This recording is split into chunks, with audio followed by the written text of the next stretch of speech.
It's important to us as Americans today because by all historical rights, we shouldn't be here. By all historical rights, the Civil War should have destroyed us as a nation. By all historical rights, the skeptics, the aristocrats, the despots should have rejoiced and should have watched the American democracy destroy itself.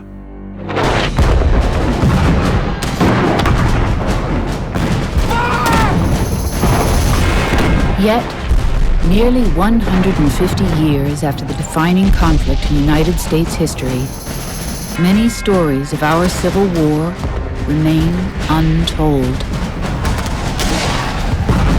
Gettysburg, Bull Run, and Antietam are familiar battles fought in the East.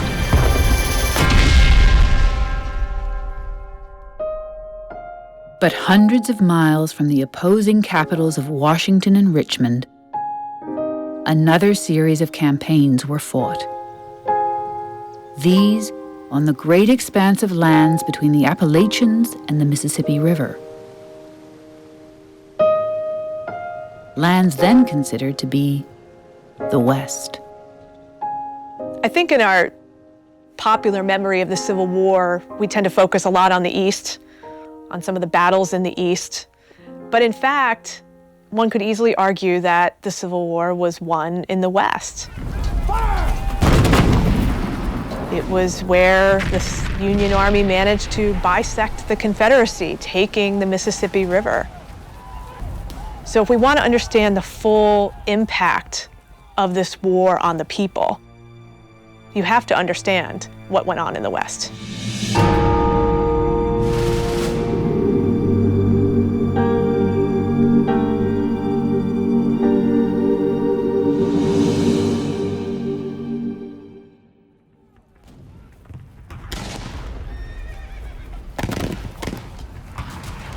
It is a nation born of war.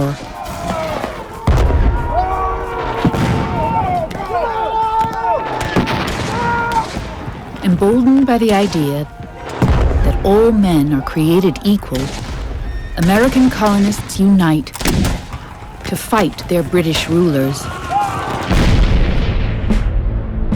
In a world dominated by kings and tyrants, the American Revolution gives birth to a noble experiment in democracy. Shore these up, pack that down. Dig that dirt, tote that barge, lift that bale. Better, but not good enough. Slavery is the ugly exception to the cries of liberty at the country's founding. Move along now, move along. Break your backs or I'll break them for you. Heave it. One way to understand the irony or the paradox of how this could be a nation built on freedom and yet keep people in unfreedom or in slavery is to realize that many of these white Americans didn't see that as any sort of conflict at all. In fact, in their mind, these revolutionary principles only applied to white people.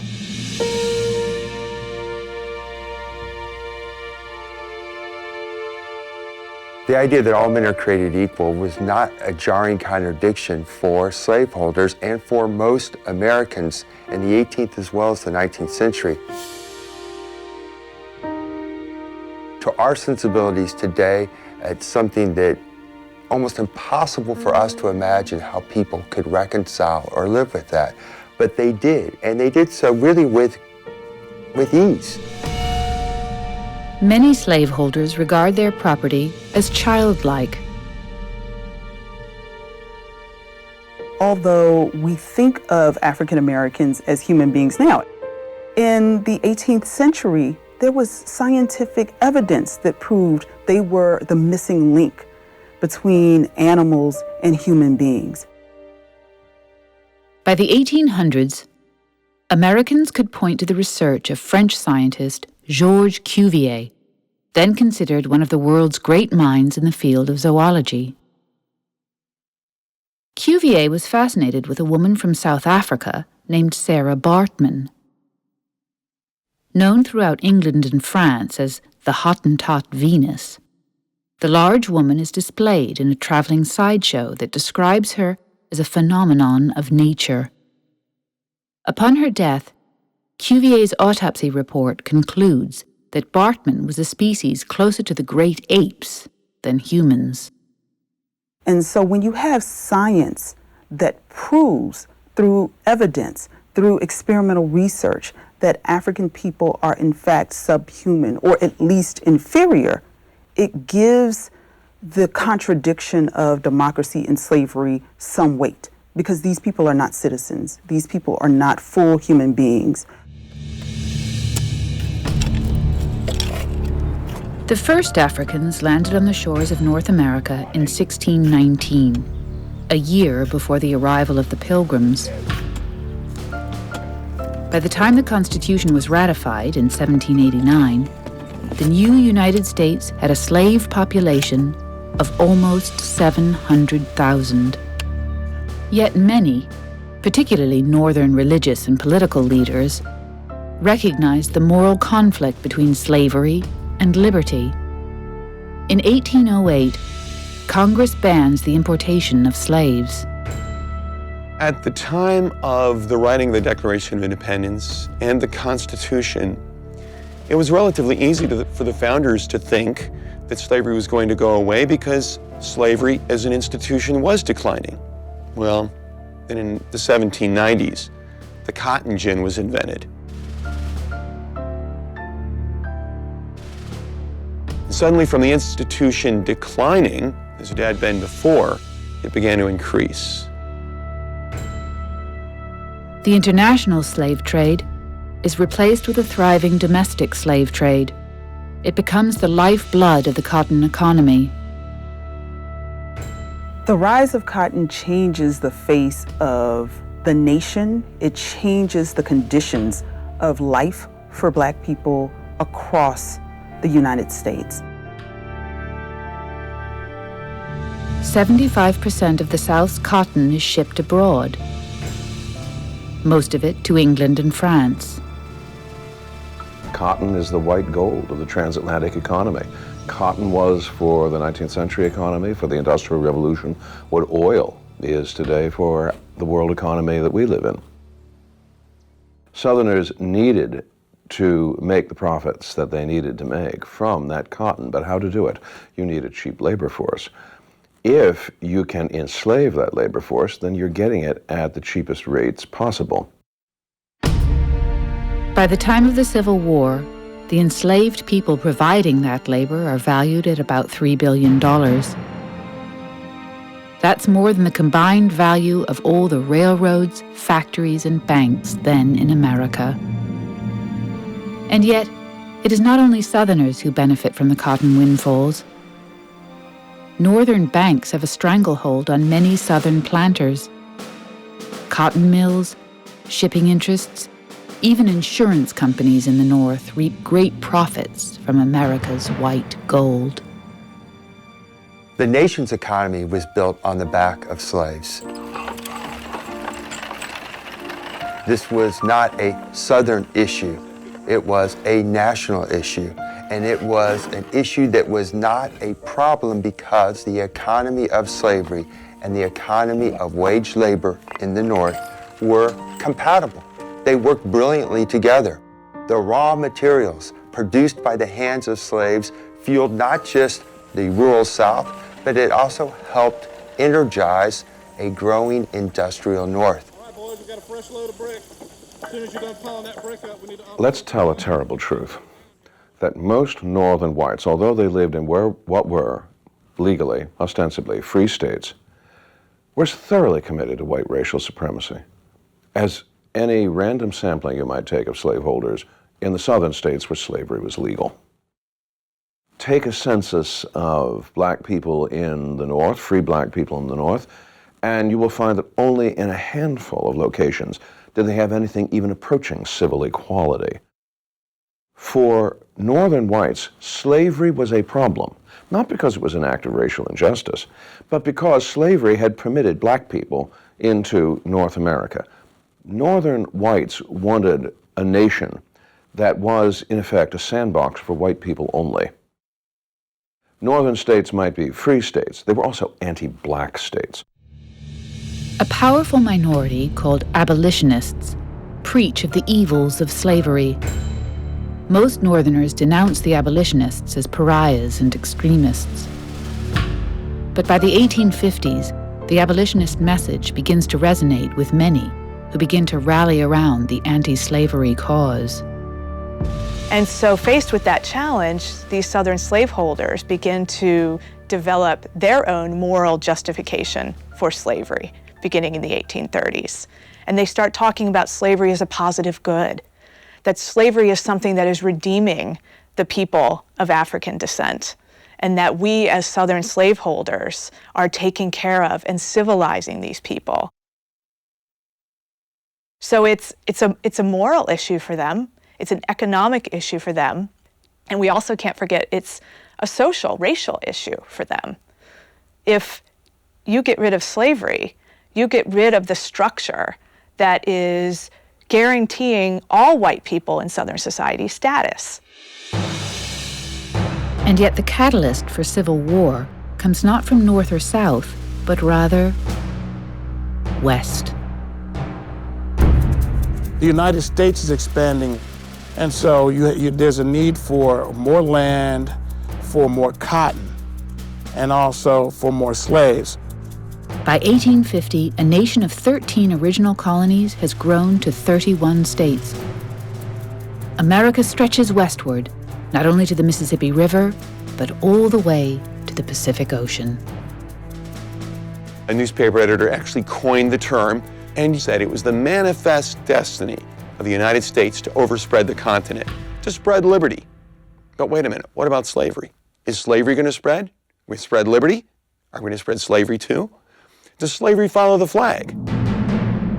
Southern politicians demand to not only preserve slavery, but to expand it. Political compromises in 1820, 1850, and then again in 1854 provide temporary solutions. But in the end, Western expansion disrupts the balance in Congress between free and slave states. A prelude of the bloodletting to come erupts in Kansas Territory, where voters battle over whether their new state will be free or slave. Suddenly, in 1860, a candidate is elected to the presidency who is unashamedly, unapologetically opposed to slavery. And when Southerners hear this, they hear the death knell ringing for them. Abraham Lincoln from Illinois is the candidate of the newly formed Republican Party. He is elected without receiving a single electoral vote from the South. Lincoln's priority is to preserve the Union. The president-elect vows to not interfere with slavery in states where it already exists. That does little to comfort those in the South who fear Lincoln will use the federal government to trample states' rights. For white Southerners, with Lincoln's election, they saw the beginning of the end. They believed that a Republican Party committed to stopping the expansion of slavery in the territories would spell their demise. They saw Lincoln as a wolf in sheep's clothing. Lincoln is an arrow pointed at the heart of their entire social and economic system.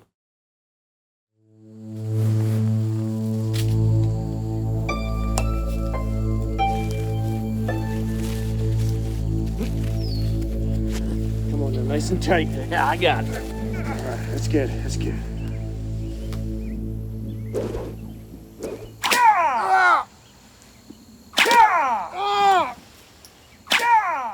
Well, there were about 3.9 million enslaved people in the U.S. in 1860, and that ended up being about 40% of the Confederate population. So that's a significant proportion. Boss, I'm thirsty. I want some water. I'm gonna tell you something right now. You remember what happened to the last one of y'all that got up here running your mouth at me? Do you remember that?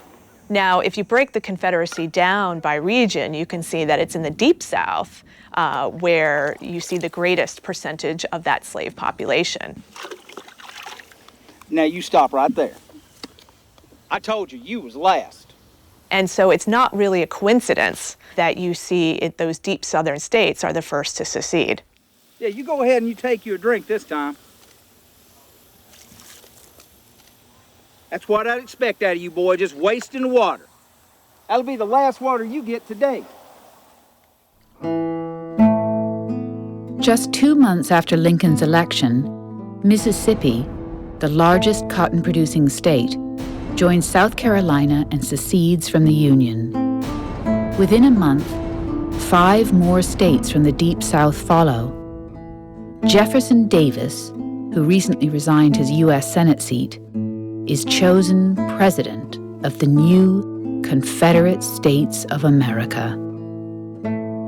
Davis agrees with the official declaration made by the Mississippi Secession delegates, who defend secession by stating, "Our position is thoroughly identified with the institution of slavery, the greatest material interest in the world. Its labor supplies the product, which constitutes by far the largest and most important portions of the commerce of the earth. These products are peculiar to the climate verging on the tropical regions, and by an imperious law of nature, none but the black race can bear exposure to the tropical sun. These products have become necessities of the world, and a blow at slavery is a blow at commerce and civilization. That blow has been long aimed at the institution and was at the point of reaching its consummation. There was no choice left us but submission to the mandates of abolition, or a dissolution of the Union whose principles had been subverted to work out our ruin."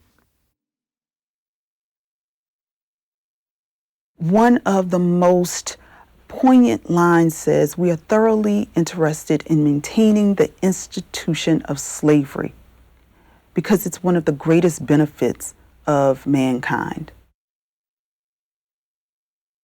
And so that's an important acknowledgement of how vital slavery was, not just to the state, but also to that region, that they made no bones about it. Slavery was the central issue of the Civil War.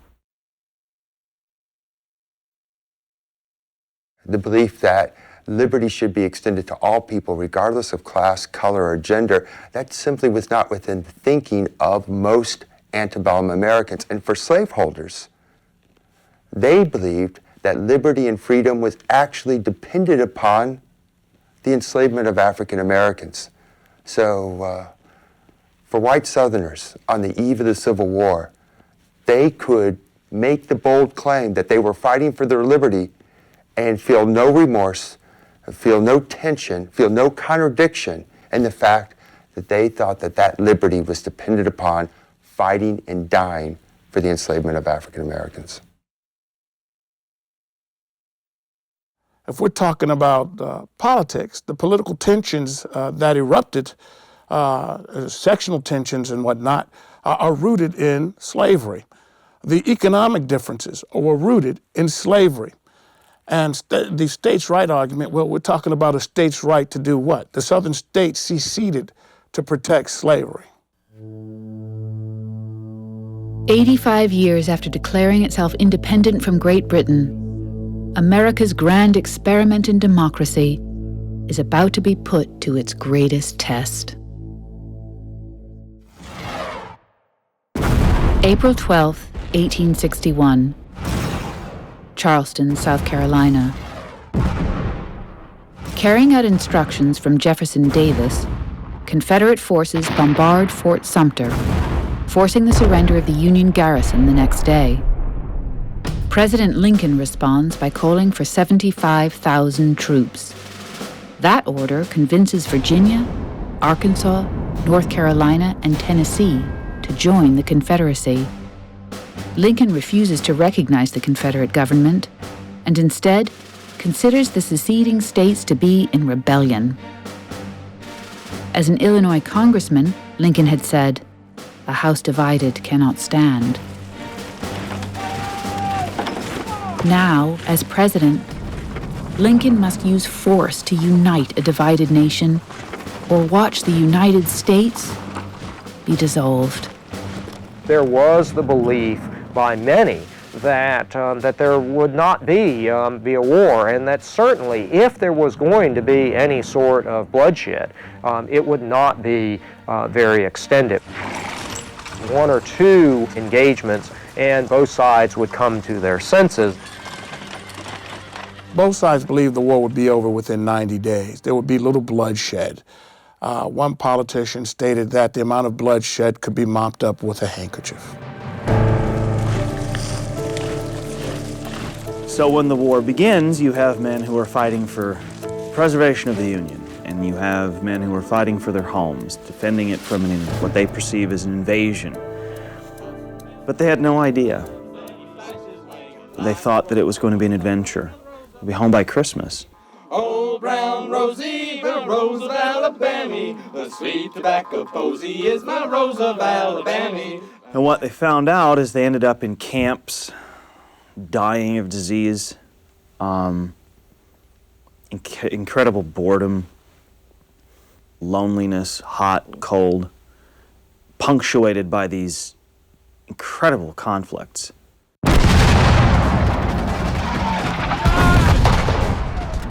The Union hopes to bring a quick end to the war by attacking a Confederate force near a crossroad in Virginia called Manassas Junction. Instead, Federal troops, led by Brigadier General Irvin McDowell, are routed.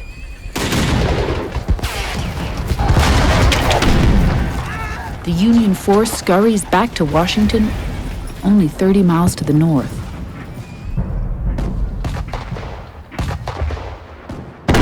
The Battle of Bull Run is the first major battle in the East. But Union leaders realize that the ultimate defeat of the Confederacy means taking the fight beyond the Appalachians. We underestimate the importance of the Western theater at our peril, because in the West, you have the single most important economic highway of the North American continent, and that is the Great Mississippi Valley. If you wanted to put a finger on the most important commercial confluence, the most important economic lifeline of the American Republic, then it flowed through the West. In Virginia, the east-west flowing rivers are obstacles, but in the West, they are avenues. One Union general writes, "Whatever nation gets control of the Ohio, Mississippi, and Missouri rivers will control the continent." In February 1862, 15,000 Union soldiers land along the banks of the Tennessee River. It is an invasion to end a rebellion.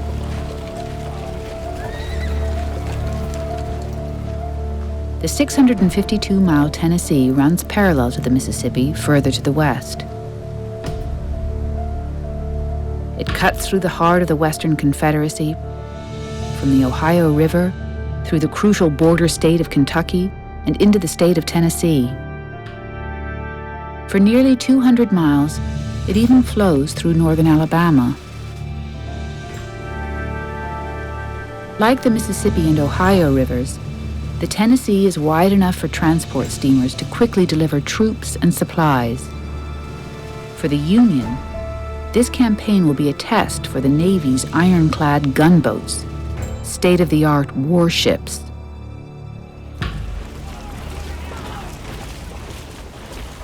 The coming battle will also be a test for a little-known graduate of West Point, a soldier with an average record whom many have unfairly branded a drunk.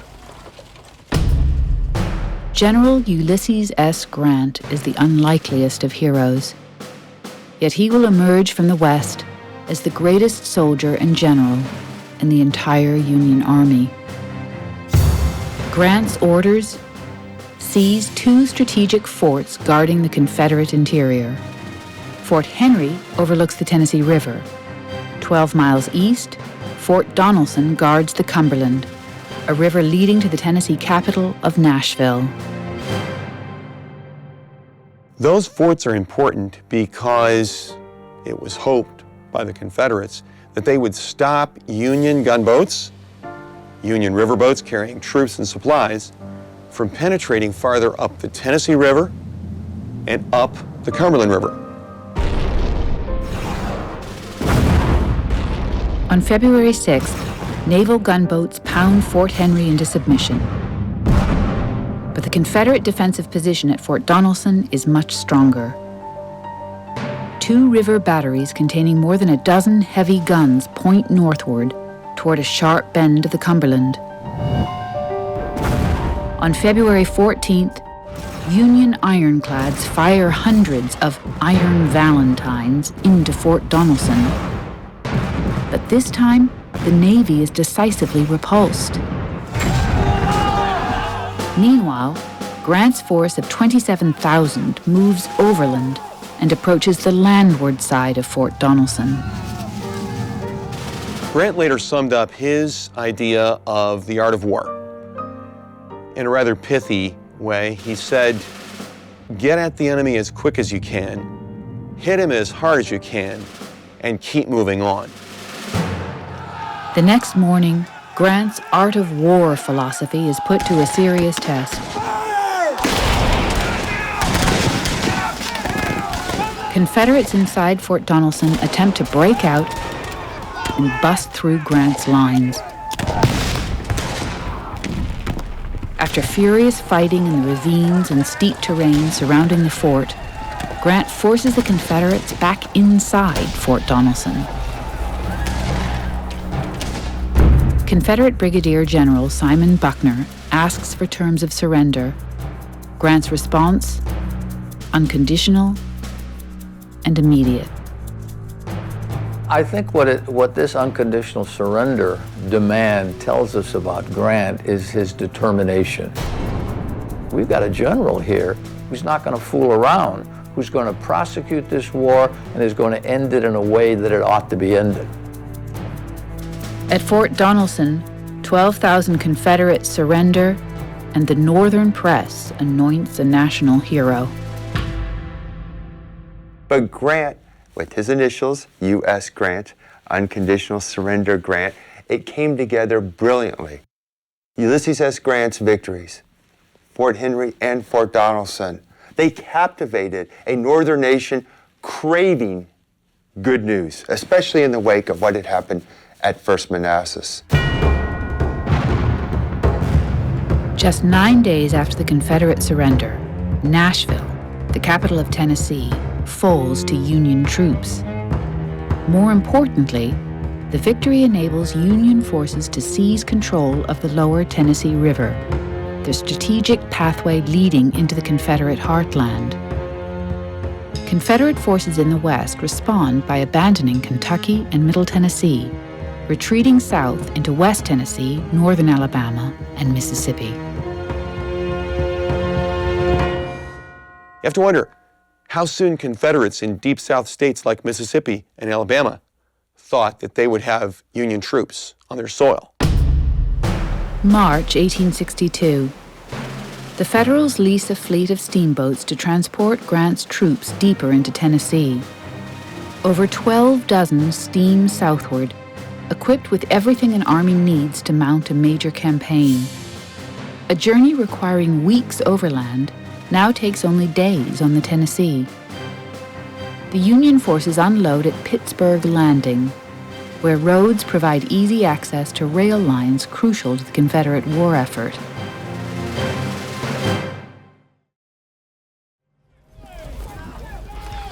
By early April 1862, Grant's force of 48,000 stretches across a high wooded plateau in southwest Tennessee. Grant's most inexperienced troops camp over 2 miles from Pittsburgh Landing near a simple Methodist meeting house named Shiloh. Roughly translated, the Hebrew word Shiloh means a place of peace. Grant's mission: sever 2 vital western Confederate railroads which intersect at the small town of Corinth, Mississippi. A lot of the Federal High Command will talk about how we have to go down to Corinth. C.F. Smith talks about we have to root them out like you would a badger out of a hole. Running through Corinth is the South's only complete rail connection linking the Mississippi to the Atlantic. One Confederate official called it the vertebrae of the Confederacy. So that's what makes Shiloh, I think, so important. And if you're a Confederate, you know that if the Union captures Corinth and captures control of those railroads, your supply situation is difficult, your movement of troops is difficult, your railroad system, which isn't very good anyway, is going to be even worse. Grant knows a large enemy force has gathered to defend the Corinth Railroad junction, but he is unaware those same Confederates are now marching forward to attack him.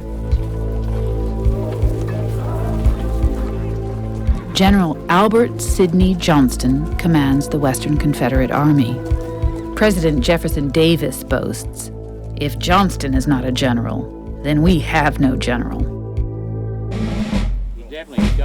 For Johnston, it is a race against the clock. He has received intelligence that more Union troops will soon be joining Grant at Pittsburgh Landing. Marching overland from Nashville to Shiloh is a second Union Army. 35,000 soldiers under the command of General Don Carlos Buell. The opportunity that is presented to Johnston, of course, is to hit one at a time. And this is not rocket science. You don't need a military academy education to figure out that you want to fight one army instead of two. Johnston has a bold plan to destroy Grant's army before Buell's forces arrive. Surprise and turn Grant's left flank. Cut off his line of retreat to the Tennessee River. Pin his army against the swampy lowlands of Owl Creek. Force Grant to surrender. The Confederate advance toward Shiloh is troubled from the start.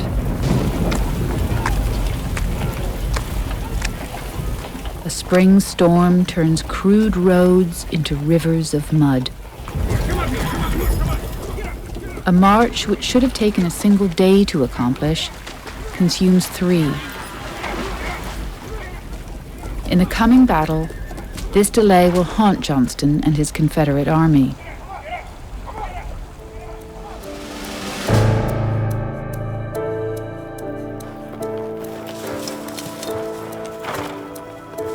U.S. Grant is under explicit orders from the Union command. Do not advance until Buell and his army arrive. Grant is convinced Johnston lacks the resolve and ability to attack. If Grant has a weakness at this time in the war, it's that he doesn't always consider what his opposition will do. Johnston wouldn't be stupid enough to leave those entrenchments at Corinth and march 20 miles and attack us in the open. Never happened, never happened. 16-year-old Thomas Duncan from Mississippi is a courier for the Confederates. Riding out to a high point in front of our center, I hear the Union troops drilling in their encampment. The drum and fife and the commands of the officers are plainly heard. It suddenly struck me. The Union Army is absolutely unaware of the presence of our army.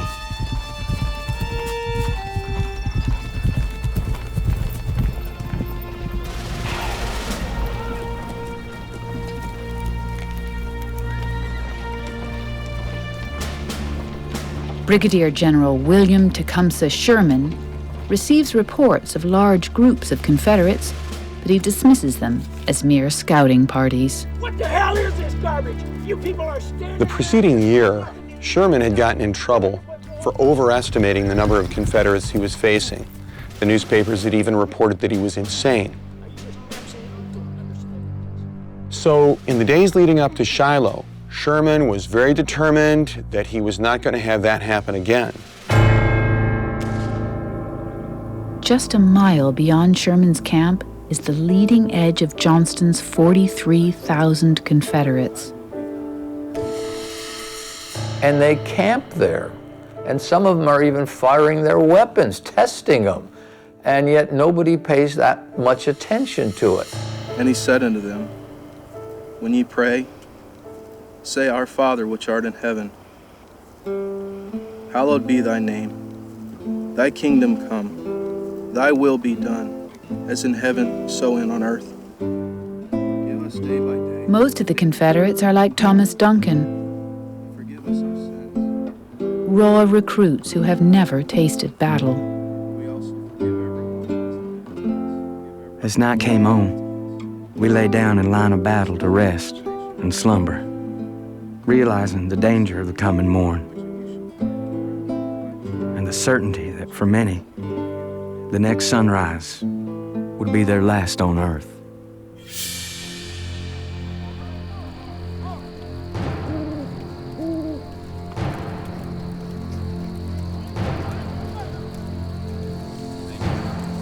Colonel Everett Peabody commands a brigade on the Union front line.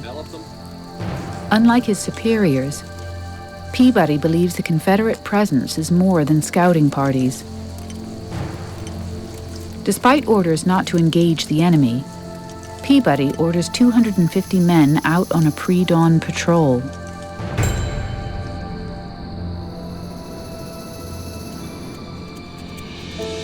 Just after 5 a.m., they step onto the farm of James Fraley, some 2 miles southwest of Shiloh Church.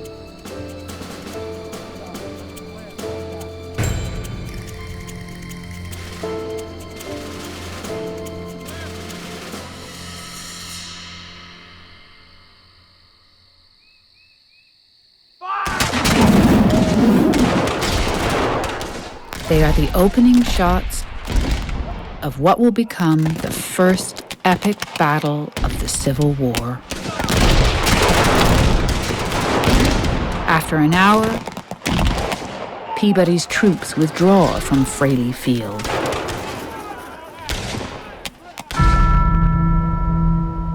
It wasn't really until about sunrise that it really became clear on the Union side that they were up against Johnston's whole army. Johnston realizes that he has the opportunity to alter the course of the war. He says to his men, "Today we must conquer or perish." And there had been warning signs for days that the Confederates were not just up to something, there was something big in the works.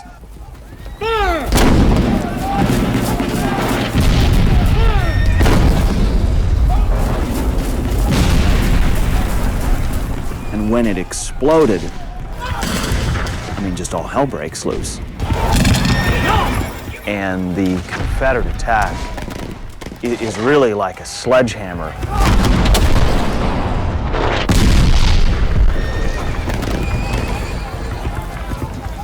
Colonel Peabody's superior is General Benjamin Prentiss. Colonel Peabody, report! Sir, all indications are that there's a sizable force of Confederates that are coming up from Corinth. Prentiss accuses the young colonel of violating orders and bringing on the engagement. I didn't bring on an engagement. The whole Confederate Army's marching on me, sir. Prentiss was furious. This had been contrary to orders, and Peabody had not gotten permission. And Prentiss confronted Peabody and scolded him very severely for bringing on a fight. Prentiss's heavily outnumbered division puts up stubborn resistance. But by 9 a.m., their defense crumbles. Killed while trying to rally his troops is Colonel Everett Peabody. In 4 hours of fighting at Shiloh, the Union suffers over 2,000 casualties. Half of Grant's soldiers at Shiloh have never been in combat.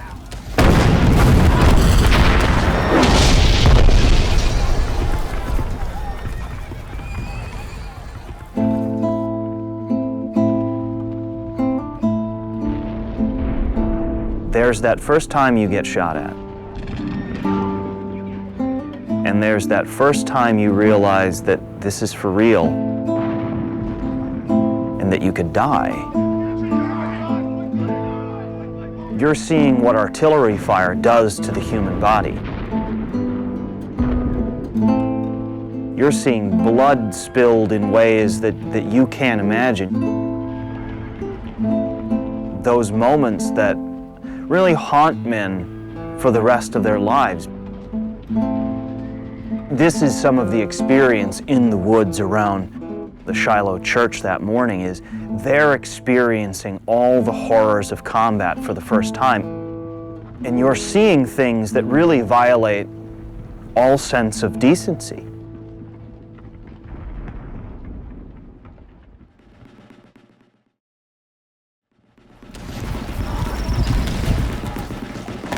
"18-year-old Leander Stillwell is a private with the 61st Illinois. I was astonished at our first retreat in the morning. It seemed to me we were forever disgraced. I kept thinking to myself, what will they say about this at home?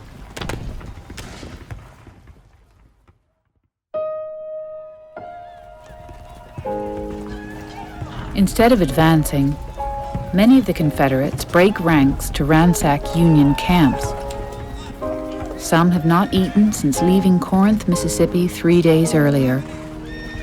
For many of the raw recruits, the spoils of war are too tempting to pass up. Johnston is infuriated when he catches an officer plundering. To rally his men, Johnston takes his own plunder, a simple tin cup. Let this be my portion of the spoils today.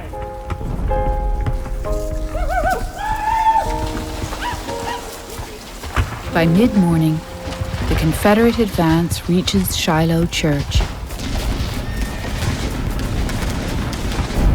It is the scene of some of the most savage fighting of the battle. Horses are screeching, horses are dying, people are getting hit, they're screaming.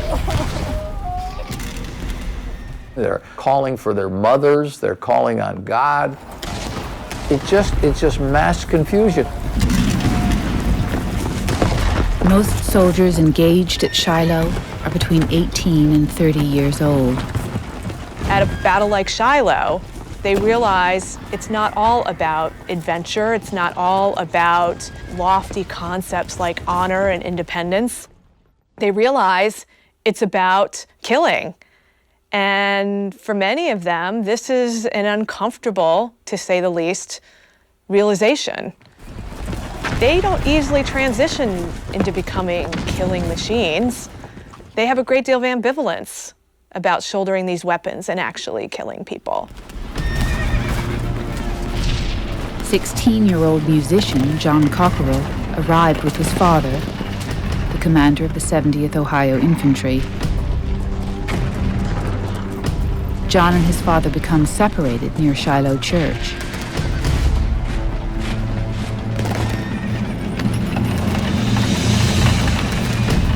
Young Cockerell soon finds himself aiding the wounded. Near Shiloh Church, passing soldiers called for me to assist them. We carried the poor fellow to the rear and found there a scene of disorder. Not to say, panic.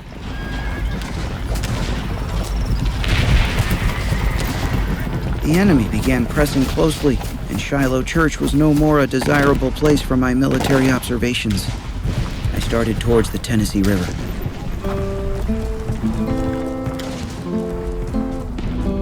I had not proceeded more than a mile when I encountered General John MacArthur's Highland Brigade of Illinois troops. A chipper young lieutenant stopped me and asked where did I belong. I replied that I belonged to Ohio. He said that Ohio was making a bad show of it, then asked if I wanted to fight with them. I responded I was willing to take a temporary berth in his regiment. Thus, I became attached to Company B of the 9th Illinois Regiment.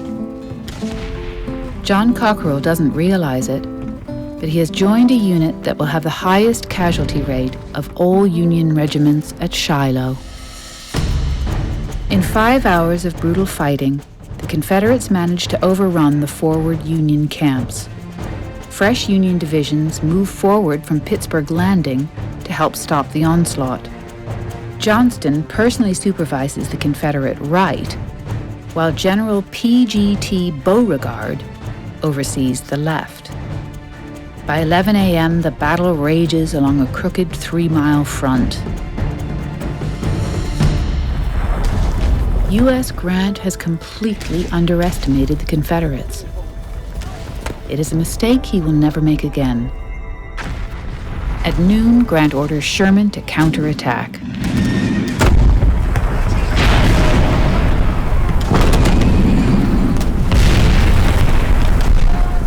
You begin to see the Confederate attack start to splinter. They're not able to deal that final lethal blow. And the Confederate attack is beginning to lose a lot of its steam.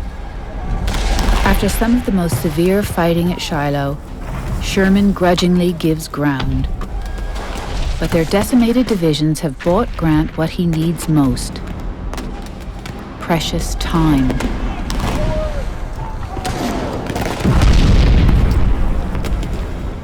Adding to the Confederates' woe at Shiloh is the hellish terrain itself. A morass of dense woods, thick undergrowth, and deep ravines through which they must advance. Most serious is the awful carnage.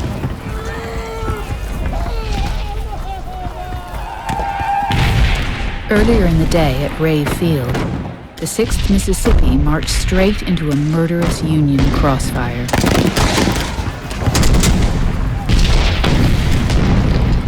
In mere moments, 300 of the regiment's 425 soldiers were cut down. The slaughter of the 6th Mississippi is one of many such scenes repeated again and again at Shiloh. I think that the reason for the extremely high casualty lists at Shiloh was simply that you had two sides that were very similar in the motivation, and they were simply very determined to prevail and not to be beaten. I think if they had been using short swords, they probably would have stood up against each other and hacked at each other until they had killed about that many of each other. Though staggered, the majority of Johnston's army continues to engage the Union left and right.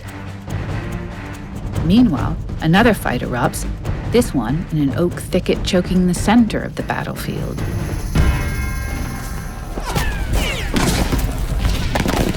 Since mid-morning, Union soldiers have been putting up a stubborn defense in the thick underbrush. And the Confederate soldiers, hearing the Union bullets whistling through the thicket, referred to the area as the Hornets' nest.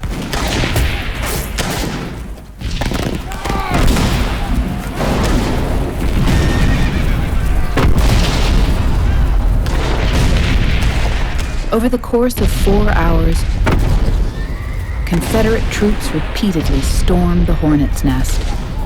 Each time they are driven back. Colonel Randall Lee Gibson commands a brigade from Louisiana and Arkansas. 4 times the assault proved unavailing. The strong and almost inaccessible position of the enemy, his infantry well covered in ambush, and his artillery skillfully posted and efficiently served, was found to be impregnable to infantry alone. We were repulsed. It's one of those situations where the geography plays a role. The Hornets' Nest is a very difficult place to get to. So it does come down to geography and just sheer determination. Johnston is determined to crush the Federal stronghold. The Confederate commander will personally rally a group who has refused to charge. The Yankees were stubborn, he said, and you're going to have to give them the bayonet. Johnston leaned out and tapped their bayonets with his tin cup. We're going to have to use the bayonet. As he got to the middle of their line, he turned his horse toward the enemy and he said, "I will lead you."